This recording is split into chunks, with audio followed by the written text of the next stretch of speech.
Hey, good morning and welcome back. Here we are live at the White Mule Winery on the high plains of Gasconade County. 66 degrees here at airtime, and what a gorgeous sky we have out.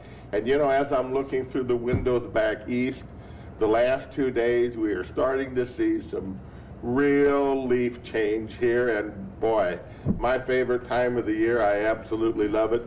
Absolutely gorgeous day today, and we have got a crowded house here at the White Mule. We have started, and yesterday we actually had the fourth graders from Owensville. Today we have the fourth graders from Herman here, and the Gasconade County Soil and Water Conservation District Field Days, and they have set up so many different things for the kids to learn and look at all through our grounds. They're talking about growing grapes and worms and rain simulators, and they're taking them out and looking at pastures. Conservation has been here. Conservation is here. Correct. But yesterday they took the kids out to go fishing, and I think that was a big hit. Yep. I didn't see a whole lot frying in the frying pan last night. Well, I think most of it was catch and release. But, I understand. It was a little windy, so they did rather well with the wind conditions and everything. So. Well, you know, it's a great thing. There's absolutely no question about it. And we had actually had this planned, I think.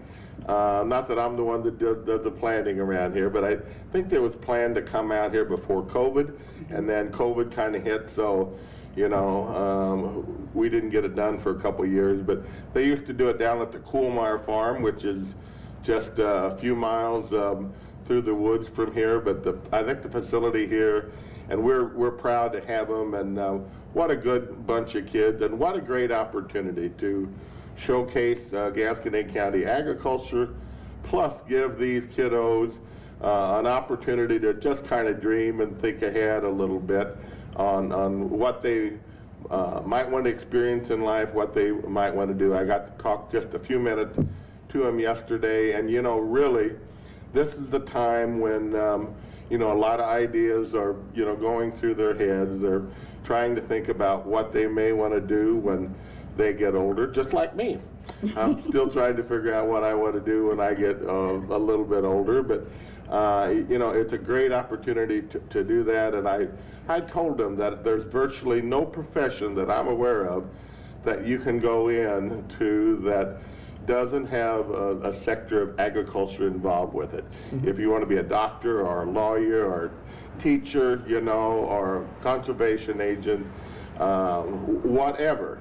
It's all connected to agriculture, and you know, by the way, be expansive, because one thing that is increasing is the world population to this point, and you know, we have to know how to utilize our resources in order for there to be enough for our grandkids. And really, in my opinion, that's the core of what they're doing here, trying to teach, you know, productivity, but also trying to increase the productivity amount that we can, of resources that we can utilize, and how best to utilize those resources without taking too much back. I'm going to make some introduction there because I got this cough here, you know, so I hadn't noticed. You hadn't noticed. You know, well, Conservation Eichelman is here. And, you know, he's been here before. Jason comes several times a year, and we talk about deer and turkey hunting. And yesterday, and probably today, he talked about fur bearers and those things. Yeah, fur bearers that we have in Missouri, so we show the kids some fur pelts that we have and kind of talk about, you know, the different animals that we have here in Missouri. And most of them know what they look like, but then... You know, they're right on the money. Even those that, you know, just holding up a skin, right. Yeah. You know, you think, well, that could be this or whatever, you know. And they knew what a marsupial, is that the right pronunciation? Marsupial? Marsupial. Is it a possum animal? A possum animal. And I got it after you said it, you know, but I don't think about that. What does a kangaroo have? They have a pouch. You know, it's a great day for the kids, I know, to get out of the class. But it's also a good day for the teachers, I'm sure, because... You know, and first of all, let me say I appreciate what you do because, you know, I know you don't get paid all that great, you know, and you know, it's I know you appreciate and love what you do. There's no question, or you wouldn't do it. But Exactly. you know, it's still applause and gratitude goes out to you, you know, because you do put a big effort in, and I truly understand. I didn't at one time, but when I was in politics, my one of my legislative assistants said, "Charlie, I think you need to learn more about education." I said, "I understand that I need more education," but I went through virtually every classroom in my district and read to the kindergartners and, you know, lectured at East Central, you know, and those particular things. And I realized something, Tammy, that just how animated you have to stay, you know, yes. Oh, and most on top definitely. of your game in order to keep the kids' attention. Oh yeah, that's one of the most challenging parts, but I love it, so I'm always trying to find creative ways to keep the kids engaged, and yeah, sometimes I feel like I'm putting on a show for them, but they're like, you know how it is, they love it. They're like, and you know, I might do something silly, but they're like, hey, she's a real person too. Like, you know, we laugh together, we learn together, and yeah, I'm so excited to come here because we were looking forward to coming here last year, but since it was canceled, we were so excited to come back this year. Did you also go to the Coolmire Farm? Yes. Here, okay, I know Gascony County Soil and Water put it on, but I wasn't sure, you know, if they did it in one day or, you know. It's always been 2 days. I mean, it's 2 days. days, but 2 days. in But one place. We always came for the one day. I think this is my 7th year teaching 4th grade, and this is for 4th graders because we're learning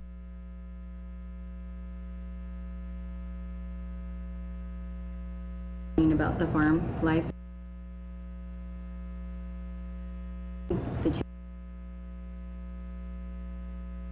Yeah, it's an awesome program. They do an amazing job. Very methodic. And it's even like me after a pretty tight There's ship. over 100 kids out there right now, so Wow. to keep that organized and everybody moving where they need to get all the information that the presenters have for them, you have to be on schedule at all times. And the presenters, I mean, you know, there's a lot of involvement here. I don't know. Do you know how many exact stations? They probably got 8 or 10? 8. I believe there are 8 stations. 8 or 10, and there's 1 or 2, 3 people at each, you know, station, whatever, talking about, you know, animals, and they got some cattle here, and they got some sheep here, and they take them out to my pastures and look at, you know, rotational grazing and the water system, and there are just so many elements here to grasp onto, and they go to the forestry, vineyard. the aquatics. Yes. Yes, the kids love we have all the of that. department has our forester here, and we have our fisheries biologist here doing the fishing. Yeah, so they love that one. You know, it's an excellent program. And it is, because I would, just watching them from a distance a little bit, those your cohorts that had to worm all them hooks, you know, yesterday, you know, and they got a group of maybe 10 or so, whatever they got, 10 or 12 in each group. I think Gerald is actually along today, or am I Gerald is, wrong? yeah. I Gerald. wanted to make sure I Emmanuel mentioned that, Luther. yeah. Because I think Owensville was here yesterday, Yes. and Gerald and Herman went together, you know. But they had their work cut out. And, you know, the conservation has been very generous because they come and put the hybrid bluegill in here. You know, there was fish in here, but, you know, they We want to give populated. them a little better opportunity to catch some fish. Wanted a little better opportunity, yes. And But we will come back and take all those fish out. yeah, I know you will. I'm just kidding. I got grandkids, I want to say, so, you know. So a lot of our fishing programs, we do that because we take for granted because we live in rural Missouri that most kids grow up fishing and know how to fish, but you'll be surprised at the number of kids that have never touched a fishing pole. They don't know how to cast. Especially when we do this program in, you know, the inner cities and stuff, they don't know anything about fishing. So we want to get the opportunity out there, and this is just an excellent place to do that. We bring the fishing poles, show them how to cast it. You know, obviously we bait the hooks so we don't have any injuries there, but you know, with the hooks and stuff, you can have little hands and they can get stuck there. But Commissioner Holland was here baiting hooks yesterday. So Really? yep, Jim Holland was here. I missed I don't know if that, he's here you today, know. but he's here I need a picture of that, him bait the hook, Yeah, you know. so he- And Jerry Lamore was here too. I Yep, did see him. yep. He come and help. And they cook do a little every bit. year. They come by and help cook or do whatever, and bait hooks, whatever, you know, needs to be done. So Well, you know, Tammy, these fourth graders, you know, and I don't have any grandkids quite that old. You know, 9 is I got 9 grandkids, but 4 is the oldest. So, you know, they know a lot. I mean, even my 4-year-olds, you know, my grandkids, I'm totally astonished all the time what they come up with and what they know. But these fourth graders, when you were going through, you know, these fur bears, you know, yesterday, they knew all the questions you asked them, Right. you know, and they're really engaged in that. And for them to know all of these particular animals, you know, that you had the skins to, and, you know, you ask different questions about, you know, where they live and what they do. They knew it all. Yeah. Yeah, their defense mechanism, meaning what do they do to get away from predators? Because you know, out in the wild, everything eats everything. That's the life cycle. That's how it works. But you know, the conservation department working with the teachers as well. They have our curriculum that they can help teach it, and they do in classes. So, or they ask me to come in, and we'll do, you know, something there as well.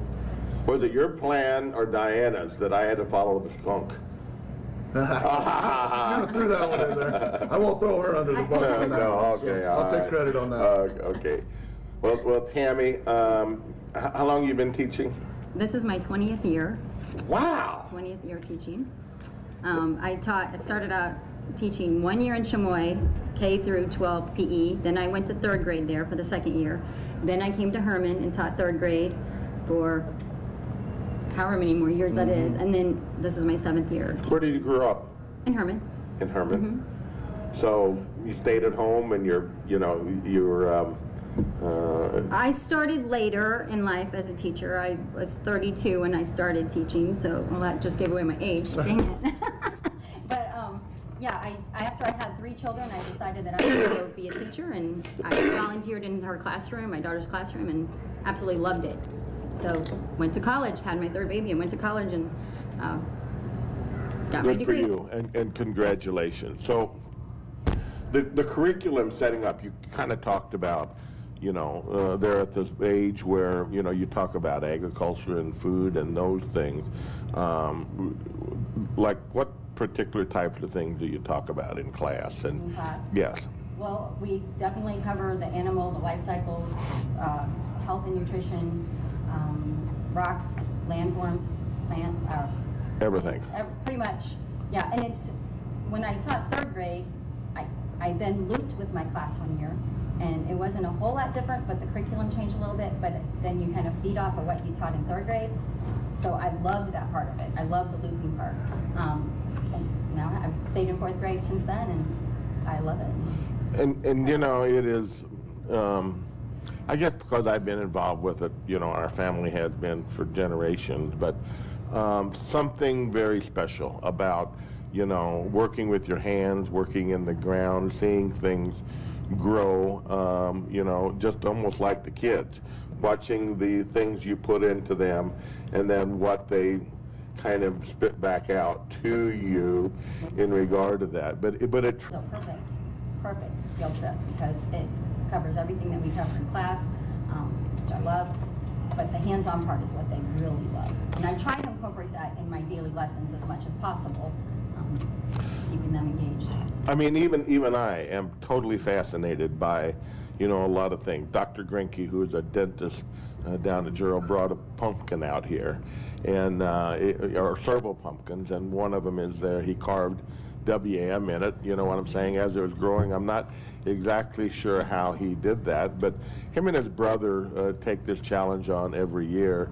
And I know they took one to the state fair that weighed like 600 pounds at one point. This one here, we're going to have a guessing contest for free meals on who can get the closest to what for what these weigh, you know. They didn't weigh it.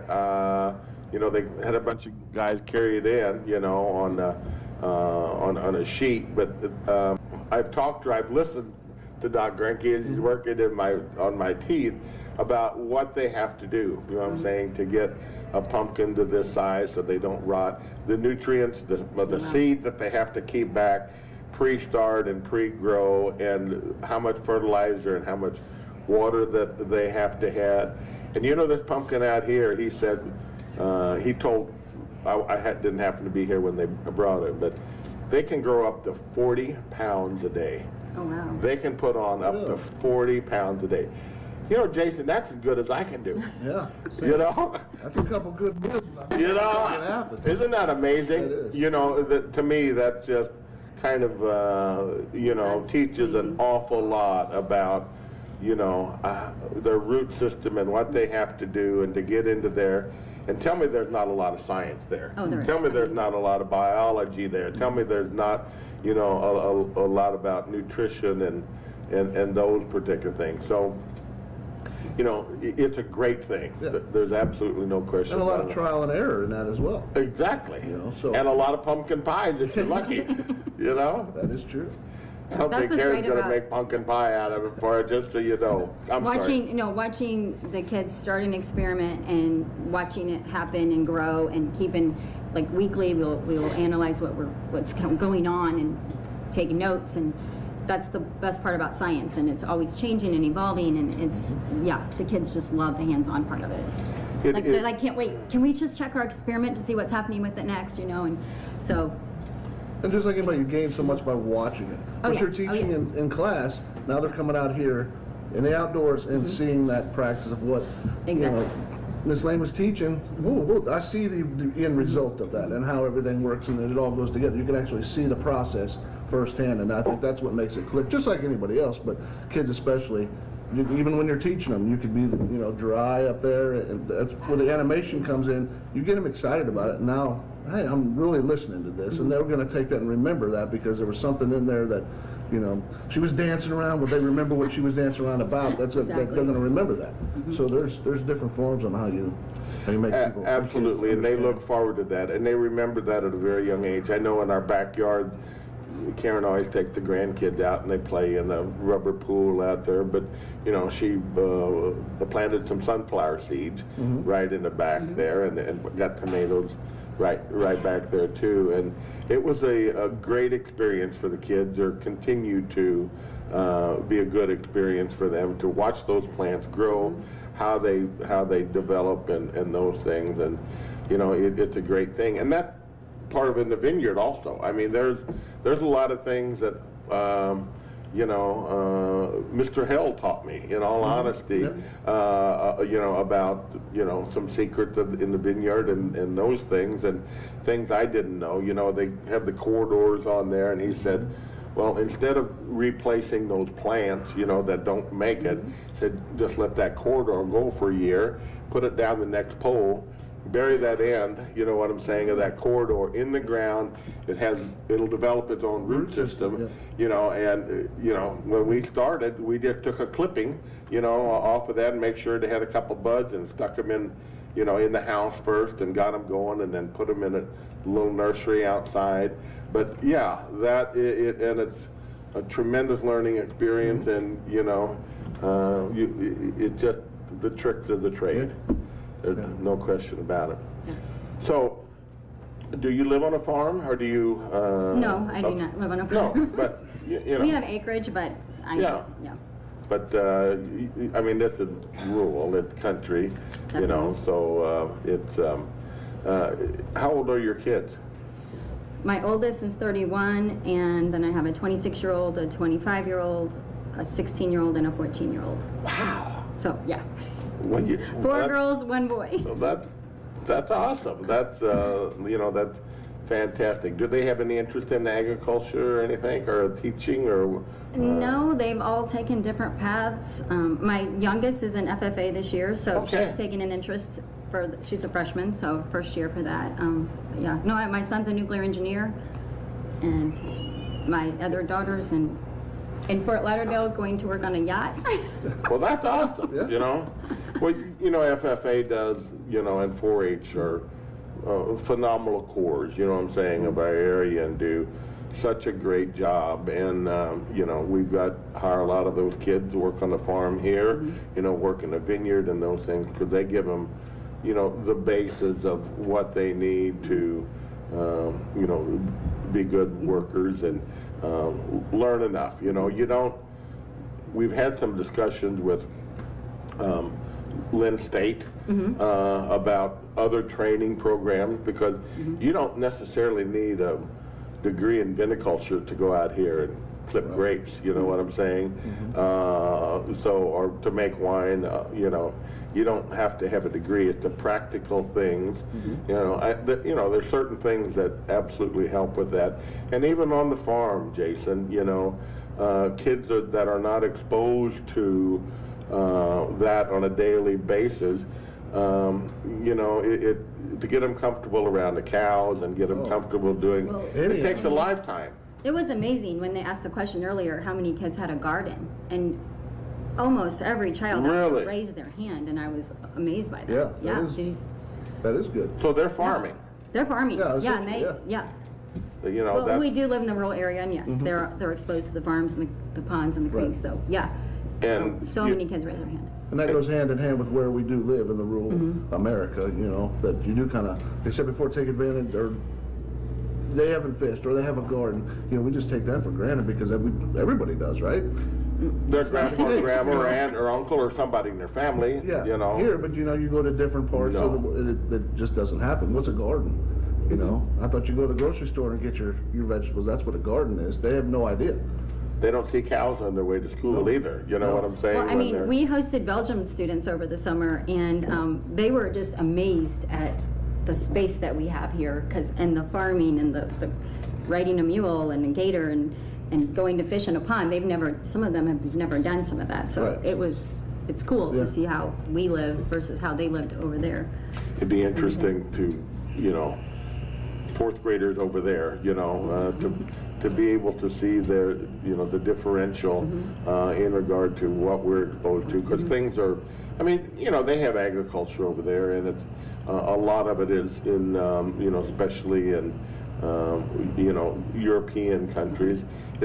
A lot of it is on a very smaller scale, or some of it's on a lot larger scale, you know, but you know, the family farms there are smaller, you know, they don't have, you know, the number of cattle, or they don't put out the number of crops, you know, that we have, and it's just a whole different thing, and not too many people are exposed to those things as they are here, you know, so it takes it all, there's no question. Well, you can be self-sufficient as a family. You know, you have chickens, you have your eggs, you have, you know, you can raise beef, you can raise hogs, you can, I mean, there's so many different things. That Go hunting. Yeah, go hunting, exactly. And that, a lot of people take that for granted, you know, that we actually have the ability to do that. I mean, young kids in school, you know, they've killed bigger deer than I have, you know. So the opportunity is there. And you know, We just got to get them from here to there. and I'm, you know, much older, but you remember your dad talking about, you know, and probably part of the reason for depletion of deer was that, you know, during the Depression, an awful lot of people had to live on that. Oh, absolutely. You know what I'm saying? That's And what rabbits they and everything else. rabbits and everything Quail, else. You know, so they kind of gleaned everything that was there, but it sustained them. You know, to get to the point now where we can, and that's why I think many of us are, and especially people like you, are passionate, you know, about conservation, because you know the history. I remember seeing my first turkey here. Right. You know, I remember a neighbor coming from St. Louis that shot the first deer that If was you had here. even seen a deer, you were lucky in the county, you know, and now. Oh, now they're in town. Exactly. Yeah. They're everywhere, you know. Everywhere. Where the Herman High School is, you can watch a football game on Friday night and see the deer right next to the school on the hillside all the time. Grazing and doing whatever they're doing. Doesn't And, faze them Nope. at all. you know, So. I think that's what happens when Owensville plays Herman, because they're out there watching the deer, not the ball. Because, you know. You got their the whole attention. county, so No, I'm just kidding. I mean, they've got a great team apparently this year. Then that's doing good. well. And Owensville's doing well Yeah. too. But you know, it's a fun place to be on the Friday night, and it always has been. Oh, yeah. You know, and so, you know, we a lot of these kids as grandparents and their parents, aunts and uncles and those things, and they've got to tell you a lot of stories about what happened to grandpas, Oh, you yeah. know, and what happened on the farms, you know, or what happened doing this or whatever. So they are, internally connected, you know what I'm saying, and that those sustaining resources have taught them a lot to get here. And I think that's one of the reasons why they're so inquisitive, because they have been exposed to so many of these conversations before. I mean, where else can you take 100 kids and them know almost to the person, you know, everything that you were holding up and asking them? It's only with that collective information that they've been exposed to. It takes a village of people. It takes the parents, the grandparents, the teachers, you know, us as wildlife experts, you know. It takes all of us to get that information to them and get them to enjoy the outdoors, and, you know, like we did as we were kids, you know, but that's what we want for that generation. You know, the conserving the wildlife and stuff that I do now is not for our generation, it's for the future generations down the road. You know, if we don't do that, what are we going to have? You know, and I want people to go back and take a little trip in their mind, because education, okay, and, you know, some technology, yes, but, you know, for the most part, education has changed our portfolio so much. I just talked about when I seen my first turkey, you know, when the first deer was killed. Now look at it. And we've been in the cattle business for generations here, and we just put our first water line in probably 25 or 30 years ago, so because that's the resource that is missing out in the middle of the field is good, clean water. So we put hard lines down for the most part everywhere, and it has increased the productivity, you know, tremendously. I mean, where we used to think about 3 to 4 acres per cow and calf, we're less than 2, you know, at this juncture, in just a matter of, you know, 15, 20 years. And that's with me making a lot of mistakes. Right. You know what I'm saying? Learning and doing whatever, but it's very interesting, and that all comes from soil and water conservation. I mean, the basic knowledge of that and spreading that information, you know, comes from those particular things. So this is important. And how do we coexist with wildlife? Yes. You know, as you said, we're not decreasing our population, it's always increasing. So when you build a house or a parking lot, what have you done? Well, we put in a house or a parking lot. Well, no, you've taken habitat and homes away from wildlife. So where do they go? So now they get dispersed out more. So we also have to bring in, how do we, and we're doing better with landowners doing food plots and stuff for animals and things like that to help them out for shelter and food. But, you know, you got to think about everything that new goes on the earth, on the landscape, pushes wildlife somewhere else, or takes away wildlife altogether. Very interesting. I was reading the other, not very long ago, about, you know, the poise question was, how many people can the earth hold, you know, and how quickly will we get there? And, you know, if you use the old paradigm, you know what I'm saying, the old matrix, like how many cows can you run for the acre, it don't look very good for us. In all honesty, when you start, you know, adding 20–30% a year, you know, and we're not doing that, but when you start adding those particular numbers together on a global situation, and there it's not only about the global situation, because you've got all these other distribution challenges and, you know, education challenges and wherever. A lot of times that growth is coming from, you know, the areas that are least educated, you know, to some degree. But, you know, it's going to be a challenge. There's no question about it at all. But you have to take into consideration what man can do, what man can do. Absolutely. You know, and that's, and having sound science and good information is the key to that. And that's what gets to be challenging, you know what I'm saying, to find good information. I just seen yesterday that Australia was deemed the worst habitat on, did you see that, on mammals or something like that? I'm glad Gascony County didn't get that title, you know. But no, we don't want that title. No, but it is information, and you know, it's just things that we have to learn to understand and manage and make part of our mainstream, you know. And I think we had, and especially with teachers, have done a great job in educating our young kids about Exactly. that subject exactly. You know, it's all carrying capacity. You know, wildlife and humans, it's all intertwined, and that's what they teach in there. You know, how can we do this and still have what we want for future generations, you know, down the line. And kids get that. Yeah, You know what I'm saying? And that's where those are the ones that are going to bring it up. You know, we're going to be long gone when we have to worry about it. So they're the ones that are going to have to deal with this more than we are. I am assuming that some of these kids have their own phones. Oh, yes. At 4th grade, Yes, right? Quite a few, yes. Quite a few do. I would say Several do. probably 90% of them out there probably. Several. And I don't have one. Technology but I don't has come a want long one. way. Yeah. And it keeps going down to the lower, like, you know, my granddaughter is 2 and she has a tablet, you know, and she can operate this phone better than I can almost sometimes. So yeah, she knows how to get where she wants to go. So technology has definitely come a long way and helped kids evolve into, sometimes it's not always for the best. No, but do they use that as a tool sometimes for learning? Do they come up with stuff, you know what I'm saying? Oh, yeah, And questions in regard to, and you know that probably come off their internet or somewhere. Or if they don't know the answer, they know right where to go to find it. You know, like, oh, well, I'll just figure that out real quick. Let me look it up, Mrs. Lane, you know, so. I was always taught that's the most important thing to do.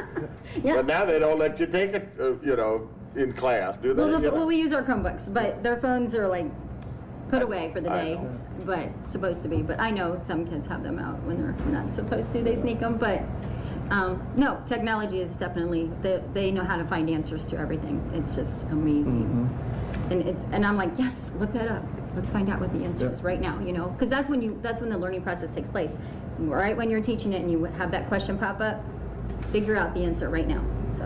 And where you can find that information. And where you can find that information. I have a 5th grader and he can do PowerPoints on different stuff that he pulls for projects, and it's like, where are you getting this? Oh, just look it up over here, and it's, wow, that's an excellent source to get it from. So Add the link, copy paste. We can do all kinds of things. yeah, so and they're actually having, when I had to go to a library, you know, and look up information or, you know, whatever you needed, they don't have to do that. I mean, technology. You know, at their it's funny fingertips. though. I still have dictionaries in my room because I'm like, no, you guys need to know They should, yeah, exactly. how I looked up things in my day. So we're gonna get a Encyclopedias. dictionary. Encyclopedias, not so much. I do have some, but we'll go get the dictionary out, and I'm going to teach them how to. This is how you would find it if you didn't have your technology available.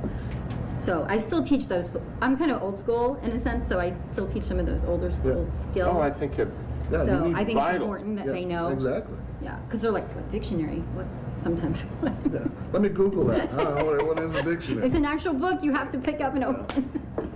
So. And us old schoolers, I mean, I got my iPad there, and our books are still okay. They are still Oh yeah, we good encourage things, reading. and you know, and using them together is a great resource. There's no question about it. So when you go home now, when you go to school now, will you review with the kids in Oh, yes. regard to what they picked up on? Our curriculum is still covering composting, and we're talking about rocks and minerals and landforms and all of those things that we started talking about before we got here, so they had more background knowledge. But yeah, we will review, and it's a revolving cycle. Like, we talk about it one day, or we have a curriculum and unit, we teach it, and then we continue to talk about that all year long, like incorporate it into everything else we're learning, so it stays fresh in their mind, and they don't forget it, and just keep it active. What do they talk about energy? Do you have discussions with them in regard to alternative sources for energy and fuel and those particular things? Do they kind of grasp, you know what I'm saying, that we are in a Like change? solar energy and things like that. Right, that's solar and, you know, hydro or whatever, carbon, They you know. do. They're learning. That's not all part of my curriculum. No, but I yes, understand that. Yeah, if you keep them engaged, they get it. They get it. Yeah, learn. more so than we do, probably. Oh yeah. Oh gosh, yes. They can tell you, like you said, they can tell you some things you had no idea they knew the answer to. And they're correct with their information as well. So Yeah, it's not like they're just rattling something off. It usually has merit to it. So That's what's Scary. Scary, isn't it? You know what I'm saying, for me, old timer, but no. Well, they've got to solve these issues. You know, and our job, your job, our job is to do our very best to present them with the closest to facts that we can do, and realizing that you know, technology and time is going to change all of these natural elements, you know, and education, but we got to give them the core of that. You have to give them in the order tools, for them to be able to solve. the tools they need to then use those tools, teach them how to use the tools, and then go from there. Do you have discussions with them in regard to what they want to do when they grow up? Oh, definitely. Oh, yes. And we let them know that no matter what job you choose something that you're going to love. Not everybody's going to want to have to go to college, but you can do something, you can farm, you can do all kinds of things that you love and make a great living at it. So, yeah. And I told them yesterday, you know, and true statement, Gloria Smith, who it used to be, was my speech therapist when I was in Rosebud Elementary School. And I think I was in either 3rd or 4th grade, but I was the only one that in class that, you know, had trouble saying my S's. I still, you know, make sure I swallow before when I think about it or whatever. You know, she was talking to me, you know, just having conversation one-on-one. You know, we work with the flashcards and all that. She said, Charlie, what do you want to do when you grow up? And I said, and I was very adamant about it. I said, Mrs. Schmidt, I want to be a senator someday. Oh. And she looked at me and said, Charlie, we got a lot of work to do with you, you know? So, I mean, I was, you know, and that changes, you know what I'm saying, back and forth, and that's okay, you know, but the bottom line of it is, these kids have an inkling, you know, they may not want to speak it, they may not want to be sure of it, but they have an inkling of what their core is and what they really wanted. When did you decide when you wanted to do? You said you were 32. I was 27 when I started back to college, so yeah. And me too. I was 40 before I went to college. So. You know, so I still, you know, didn't ever finish, just so you know. But now Jason went to college when he was a young man. Oh yeah, right out of high school. Did you know what you wanted to do all along? Stuck with it. Yep. Oh, I was always hunting and fishing and stuff, so what better way to protect the outdoors than to become a, you know, conservation agent. So, you know, they don't have a voice, they don't have anything to protect them, so. See, my nephew was going to be a chiropractor, now he wants to be a conservation agent, so he's probably looking you up. Yep. So, I mean, yes, kids, you know, experience different things, do different things, and find what you don't like, and then find something that you do. I mean, that's part of being happy and successful. Find something that suits you. I mean, I had a student last year, he wants to own his own lawnmower business. Perfect, he's going to be great at it because he loves that kind of thing. So, yeah, and that's... Give him the tools to learn what he needs to know and start a small business, and there you go. And teaching them that it's okay to move on and do other things, that your mind changes, circumstances changes, and, you know, that's a hard lesson, you know what I'm saying? That's a hard thing to, you as a teacher have to, you know, I don't know you that well, but I can look at you and realize that you probably would like perfection out of all your students. Yeah, I'm kind of hard on them. You know, well, that's, I mean, that kind of. I'm not saying you're hard on them. No, I have high expectations, so I like encourage them to be the best person and be the best student they can be. And believe it or not, they give it to me. If you require it, they give it. They do. I agree with that. They do. And I am so proud by the end of the year of how much growth they have made. From the day one, I'm like, oh my gosh, I got my work cut out for me, to the end of the year, and I just look at the progress they made, and proud of it. I'm so proud of it. Yeah. That's a sure sign of a great teacher. There's no question. Even that said, you do get to the point where the peg just won't fit. Maybe not 4th graders, I don't know, but you get to the point where the peg just don't fit. You know what I'm saying? In you know some of the itinerary, you know, that you teach them, or and scholastically, and you realize that they've got to move on and do things that they're more passionate about, correct? And so, you know, that's the learning experience for all of us too. There's no doubt about it at all. Yeah, you know? I mean, I just feel like you present them what they need to know, and if they use it, awesome. Sometimes it might not be at that moment, but the road, they'll look back and go, oh yeah, I remember what Mrs. Lane told me. I might not have liked it at the time. Like I always give my kids an example of when I had a college teacher. She made us do the craziest stuff, and I always say, you know, I did not like her at the time. But what was the first book I pulled out when I became a teacher? Her book, her lesson plans. Whatever we had to do in that class was the first tool I used when I became a teacher. And I did not appreciate her at the time, but I then appreciated everything she taught me. So if she's out there, She's probably listening. I And know. saying, yeah, She might I knew not I'd be get through her. I knew that I'd make her I was like, understand why are we that. doing this stuff? It's so time consuming and not, but it was very beneficial. I just didn't realize it at the time. So, And it comes feel to a like point kids- where it's okay to make errors and mistakes and try Mm-hmm. things, because that's birth of an entrepreneur in a lot of situations, you know. Well, and kids don't learn the same. So No. it might be half of them learn this way. Well, now I have to change my tactics and figure out what makes that light bulb turn on for the rest of them. You know, and that's the same thing we do. You know, my job is to have everybody obey the wildlife code, right? However that happens, it's voluntary compliance. But if you keep, you know, okay, so if it doesn't work this way, let's try something else. You know, if it doesn't work with a verbal warning, hey, maybe a citation is what's going to lead. Or if that doesn't work, you know, then you have to go even further on down the line. But most of these kids want structure. I believe that. I agree. You know, I- they might say, oh, I don't, but they do. They do. And they need structure. You know, Gotta have it. and you have to have that and give them something to look forward to. You have to have be it a dream or be it a goal, and then give them the tools to succeed to make that happen. Yeah, there's no question about it. And, you know, I don't make as many mistakes hunting as I used to, you know, because I don't hunt as much. Well, everything you is know. a learning You process, know, growing, learning from mistakes. It truly is. So, well, I'm sure a lot of these, what the youth, how old they have to be to? The youth hunt, they have hunt? to 6. Goes through 6 to the age of 15 is the youth season. So these are there. A lot of these are Oh, youth. absolutely. They're A all, lot of these are, you know, hunt. What, 9-year-olds? 9, 10. 9, 10.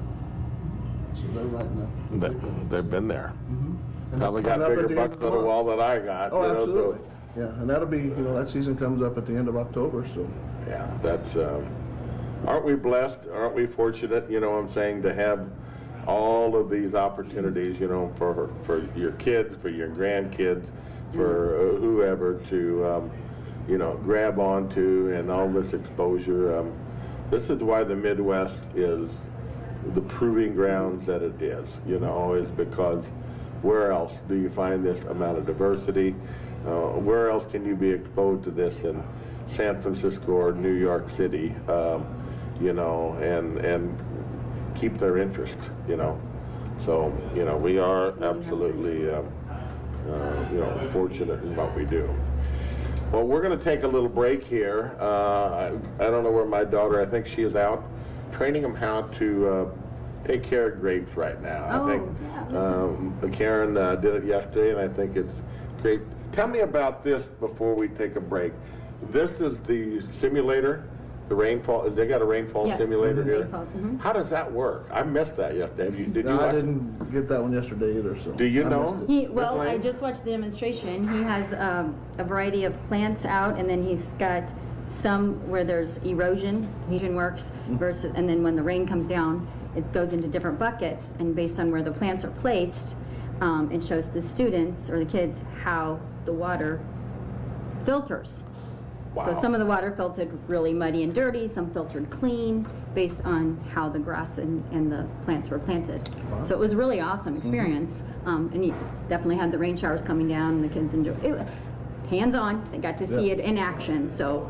And that's what sticks, I That's what believe. sticks. You know, for me, it's always if I can see it or do it, Oh, I exactly. retain it a lot better. And I would imagine most people are the same way. You know, you can do so much in a book or so much on the Chromebooks now and watch this or watch a video, but actually see it right in front of it. And that is what amazing. Is it a about stream this running program. through there or not? Because I remember, now you're saying this, I didn't know what. He had a bucket at the bottom that Okay. collected, and then he talked about how that water would then run off and stream down into the next. Maybe this was for adult farmers or whatever that I seen this, but it stuck in my mind. Many years ago, they had water coming down a stream, and we're talking about gravel and those particular things, and when it would come down, how a change in that bank, would erode, and how the best way, to manage this. And once you see that, once you see the channelization, and you don't have the curvature and do whatever, yes, there is some erosion that occurs naturally, but you can kind of help that a lot with plants and those things. But once you channel that water and it gets going at a certain rate, it's total destruction below.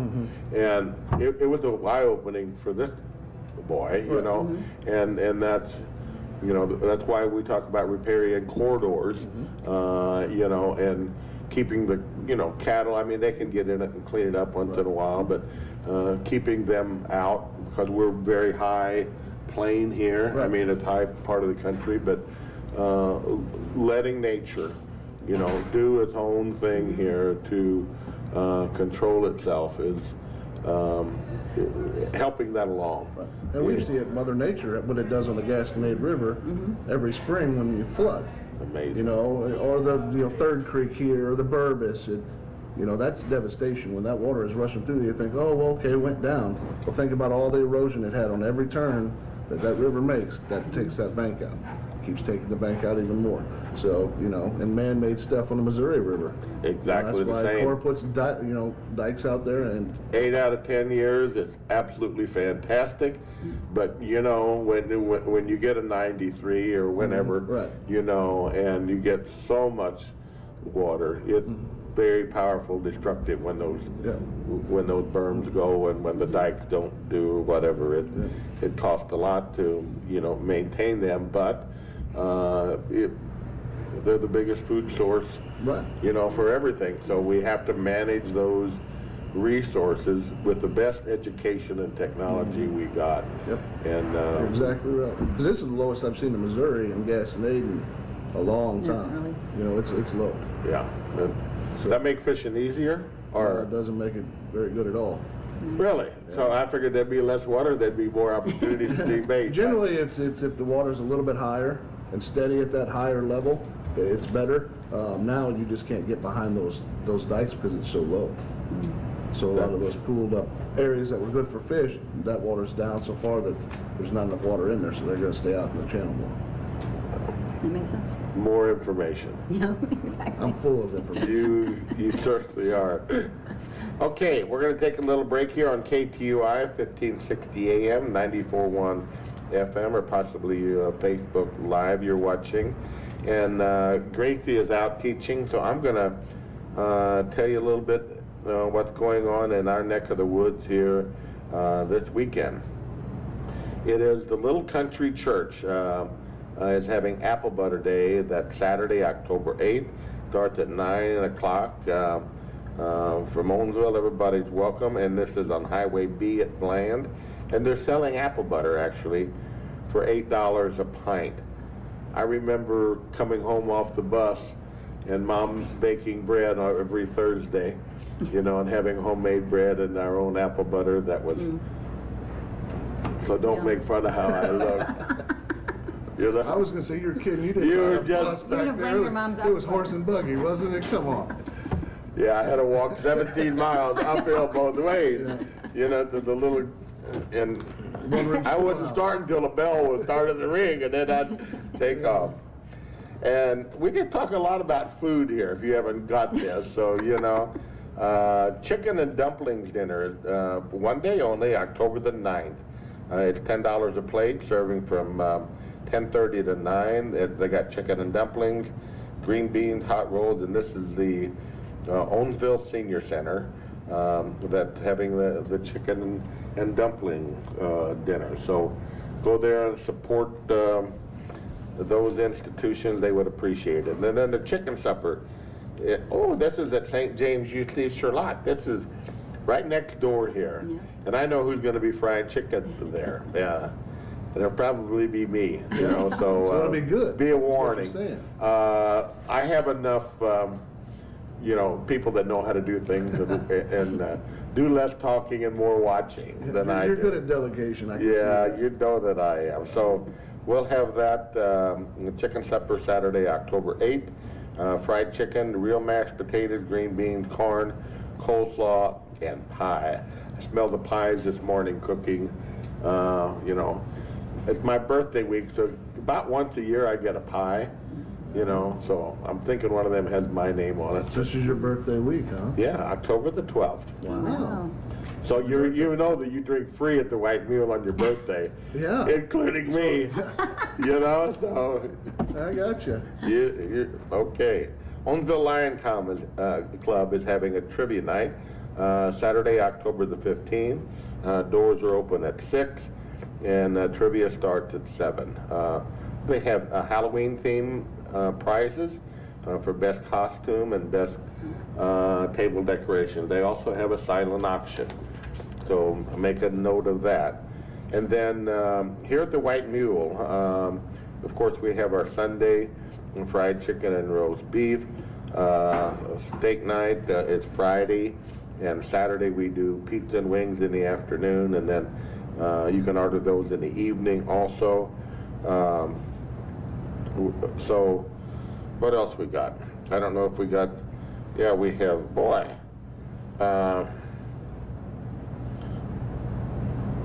I don't know, we've got other things going on here too.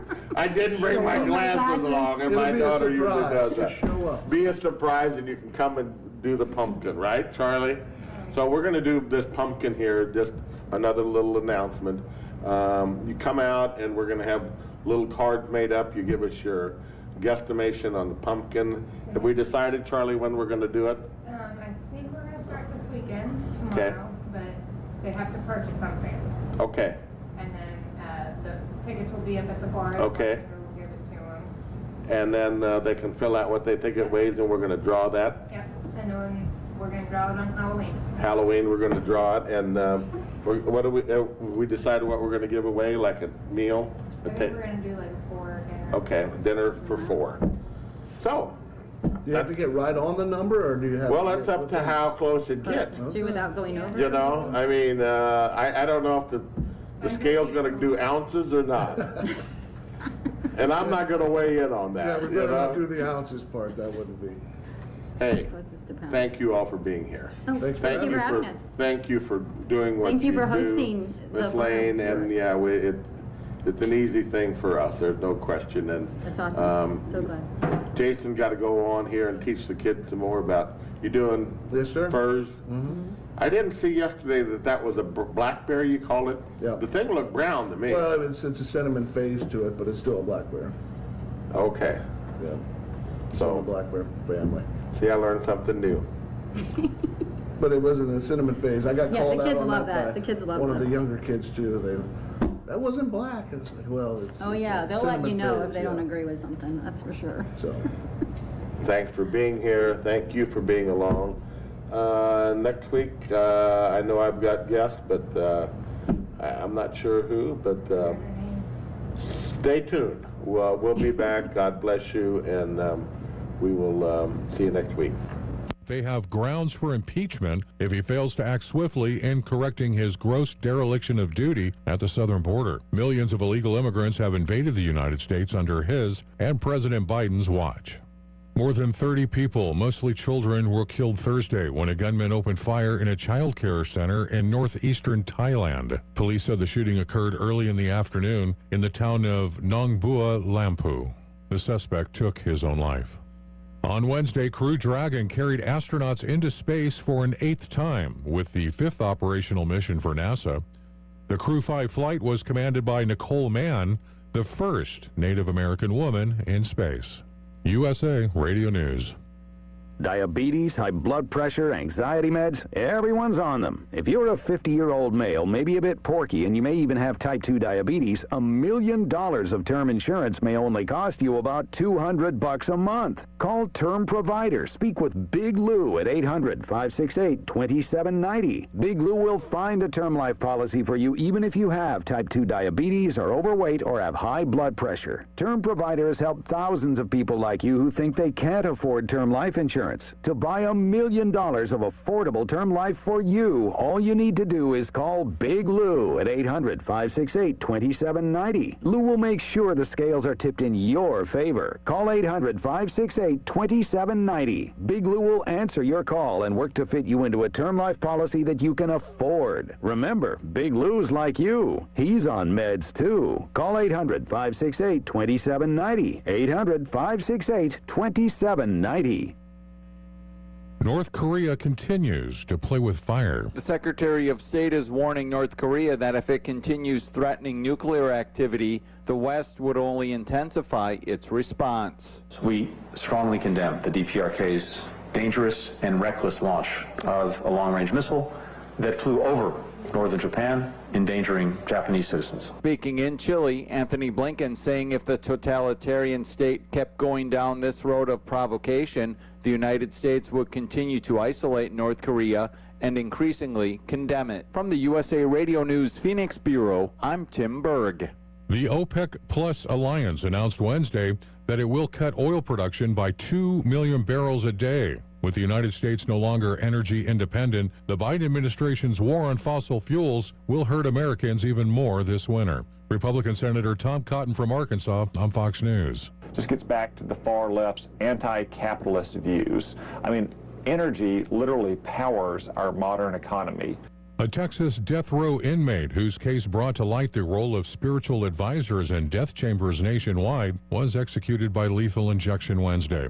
38-year-old John Henry Ramirez was executed in Huntsville after being found guilty of murdering 46-year-old Pablo Castro in Corpus Christi back in 2004.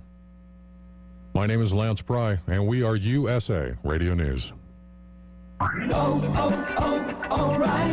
O'Reilly Auto Parts is here to keep your car on the road with our free loaner tool program. Your local store has more than 80 specialty tools available to rent for your next repair. Refundable deposit required. Ask our professional parts people about the loaner tool program today at your local O'Reilly Auto Parts store or visit O'Reillyauto.com. O'Reilly Auto Parts.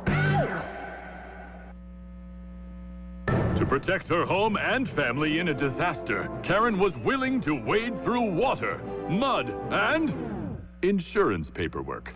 Yeah, I can do this. You go, Karen! By simply understanding and updating what her insurance covers and doesn't cover now, she'll be better prepared no matter when disaster strikes. Learn other simple ways to protect your home and family before a natural disaster at ready.gov. That's ready.gov. A message from FEMA and the Ad Council. From the KTUI WeatherBug Weather Center, for today, a sunny sky, high 77, light northwest winds. Becoming blustery tonight with variable clouds, low 47. By midnight, northerly winds gust to 25 miles per hour. Light winds, cool temperatures, mostly sunny skies tomorrow Friday, high only 61. That sets the stage for a cold Friday night with a clear sky, frost possible by daybreak, low 35. For KTUI, I'm TJ Matthews. KTUI time is 11:06, and the current temperature is 69 degrees. I'm Sam Scott for KTUI.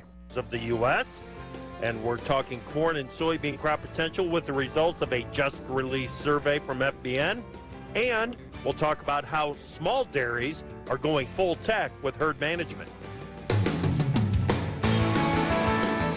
Live from a cornucopia of economic perils via Farm Journal broadcast, this is Agri-Talk This Morning.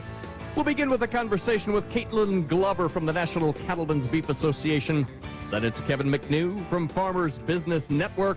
And later, Joya McCarthy from VAS. Right after the news, Greg Henderson from Drovers. I'm Handsome Newsman Davis Michelson. Now here's the host of Agri-Talk, Jeff Flory. You sound like particularly handsome today, Davis. What's going on?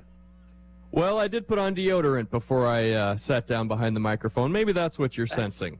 Fantastic. Feels well like done. a fancy day. You know, fancy day. Let's. I get it. I get it. It's kind of another gloomy day here in Northeast Iowa, and it sounds like the wind's going to pick up this afternoon. We've got a cold front that is supposed to blow through and take us into some of the coldest temperatures that we have seen yet this year, with lows, mid to upper 20s on Saturday morning. Are you ready for that? I think I am. Okay. You know, to me, it sounds like chilly weather. And I'm not meaning like temperature-wise. Let's make some chilly. Yeah. And forget our problems for a while. Yeah. Well, okay. I appreciate that very much. But last night when Mrs. Flory said, you know, I think it's going to be time for some chicken and dumplings. Ooh. Yeah. So starchy. So starchy. Oh, man, I'm telling you, boy, does that sound good. And it is. Yeah, it does. It is that time of the year for it, man. Lots going on in today's show. Kevin McNew is going to have the details of a survey that was just released, corn and soybean